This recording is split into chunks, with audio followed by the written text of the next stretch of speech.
ஒரு தாய் வயிற்றுல ஒரு கரு விட்டுருக்கும் போது அவங்க வீட்டுக்கார் வந்து முடிஞ்ச வரைக்கும் அவங்களை நல்லா பார்த்துக்குங்க. இப்போ நான் வந்து ஒரு சொல்கிற விஷயங்களை யாரோட கனெக்ட் ஆகும். என்னென்னா, ஒரு சில குழந்தைங்கள் வந்து பிறந்ததுலேருந்து அப்பா கிட்ட போகாது. அப்பாவை பார்த்தா பிடிக்காது. தாய் பாசம் மட்டும்தான் இருக்குது. அப்பா பாசம் வந்து பெருசாக இருக்காது.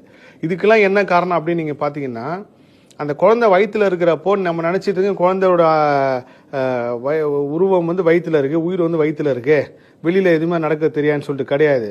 நம்மளோட காதோட ரொம்ப ரொம்ப அதீத ஷார்ப்னஸ் வந்து அந்த குழந்தையோட காதுக்கு இருக்கும். நீங்கள் வயிற்றுல அம்மா வயிற்றுல குழந்தை இருக்கும்போது அவங்க வீட்டுக்காரர் வந்து சண்டை போட்டு அம்மாவை அடித்தாலோ, இல்லை இந்த குழந்தைய பார்த்துக்காம விட்டாலோ, இல்லை மாசமாக இருக்கிற மனைவியை வந்து துன்புறுத்தினாலோ இந்த குழந்தைக்கு வந்து அதை உணர முடியும்.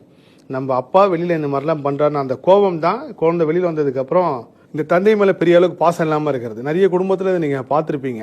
இப்போ நான் வந்து எனக்கு தெரிஞ்ச ரொம்ப நெருக்கமான ஃபேமிலியிலே இதை வந்து கண்கூடாக நான் பார்த்தேன். இதெல்லாம் இவனோட கர்ம ஆராய்ச்சியில் நான் ஒத்து பார்க்குறப்போ இப்படிலாம் நடக்குதா. இப்போ சமீபத்தில் கூட ஒரு படம் சார்ந்து இதே விஷயம் தான் சொல்லியிருக்காங்க. நீங்கள் வயிற்றுல கரு உருவானதுலேருந்து குழந்தை டெலிவரி ஆகிற வரைக்கும் மிகப்பெரிய ஒரு கர்ம சுழற்சி நடைபெறுது. இந்த 10 மாதத்தில் நீங்கள் லாஸ்ட் பர்த்தில் பண்ண எல்லாத்துக்குமே நீங்கள் நியாயம் கேட்டு நீதி கேட்டு அதுக்கப்புறம் தான் நீங்கள் பிறகுறீங்க. அந்த நியாயம் நீதிக்கு ஏற்ற மாதிரி தான் உங்கள் வாழ்க்கையும் இருக்கும். இந்த பிறப்பில் நம்ம அனுபவிக்கிறது எல்லாமே லாஸ்ட் பர்த்தோட கண்டினியூட்டி தான். நம்மளோட அடுத்த பிறப்பு தீர்மானிக்கிறது நம்ம இந்த பர்த்தில் செய்கிறத. நான் கண்ணதாசன் வந்து ரொம்ப அழகாக சொல்லுவார். நீ வந்து ஒருத்தனோட கால் குத்தணுன்ட்டு ஒரு கண்ணாடி துண்டை போட்டு போனோன்னா அது உன் புள்ள வர வரைக்கும் அந்த கண்ணாடி துண்டு அங்கேயே தான் இருக்கும் அப்படின்ட்டு. அந்த மாதிரி நம்ம அடுத்த பிறப்பை எழுதுறது நம்ம தான்.